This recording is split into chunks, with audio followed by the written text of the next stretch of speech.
Hey there, I'm DJ Reddy D. A lot of people call me Grandmaster Reddy D as well, and I'm known for my work in the music industry. I also do work in television, radio, music production, and all of those things. But people, they seem to gravitate towards my hip hop style of DJing and all the scratching and the mixing and so forth. So that is Grandmaster Reddy D in a nutshell.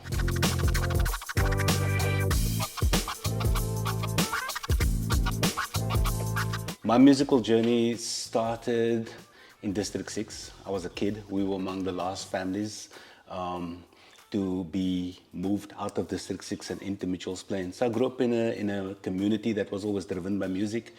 I think I was blessed and lucky to be exposed to all different styles of music as well, and the different genres, every from jazz, funk, reggae, soul, the traditional Christmas choirs, the klops of music, the guma music, all those things.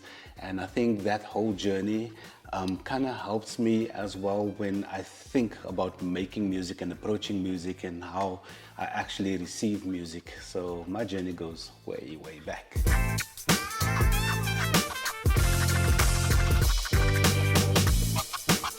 Art means so many things to me. I would say right at the top of the list, it definitely means life. It kind of gives you a sense of being. It's also a motivating factor as well. It helps you to express yourself. Sometimes you can't find the words to articulate an emotion, and this is where art steps in. It kind of helps to get that message across as well. And a huge role that art plays in my life is helping me maintain a degree of sanity as well. On the flip side, art never allows you to relax. You never rest. Even when you're sleeping, you're still awake because you're always thinking of the next piece, the next song, the next beat, the next rhyme, the next scratch, whatever the case may be. So it keeps you awake 24/7, and that's why I guess art is life.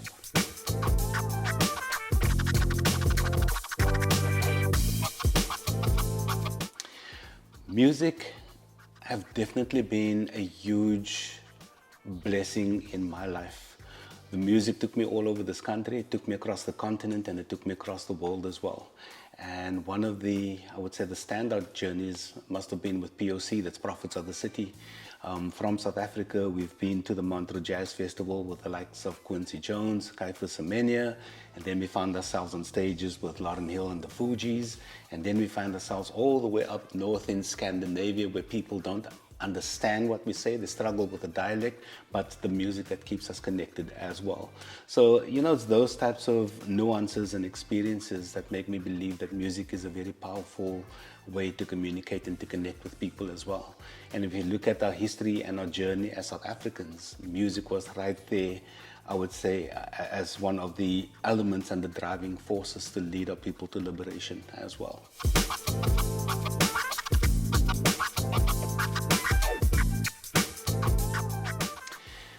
I felt the need for the story to be told in another way. And the space that we're standing in at the moment, this is where the fire occurred. So this building was practically burnt to the ground. And as you can see, this is one of the pieces that Falco created. He came back into the space, we collaborated, and then we turned the space into I would say a model to create art as well and to tell the story. And the pieces, or should I say the vinyl and so many of the artifacts that went up in flames, it's all iconic, it's all historic, it all helped to pave the way for me as an individual and an artist. And not just me, it have touched the hearts and the souls and made many people move in so many different ways since the 80s. So I just want to get back to the vinyl quickly. I've been collecting for close to 40 years. So there's 40 years of stories, there's 40 years of journeys, there's 40 years of emotion that practically went up in flames. And some of the pieces that was lost in the fire are truly iconic pieces that you can't even find globally as well. Even our music as Prophets of the City, some of the pieces, if I try to find it right now, it's going to be impossible to get those pieces.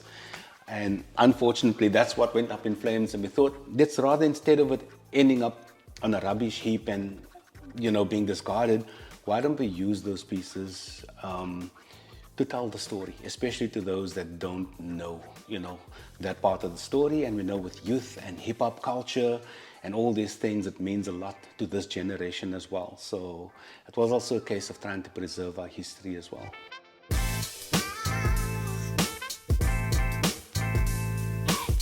Some of the words of advice that I have for young people out there, I think it's very important to connect and network with people. I know it's very, very challenging, especially if you're coming from an area that's been struck with poverty, and we have economic, educational, health, gang violence, and all these different challenges. It kind of keeps us stuck in that space. I come from that background as well. And the minute I stepped out of that environment and I started to connect with people doing different things, that's when I came to realize that the world is a much bigger place. There's opportunities waiting for me, and all that I have to do is just get up, move, make a plan, educate myself, and go towards those opportunities, go out there and grab it.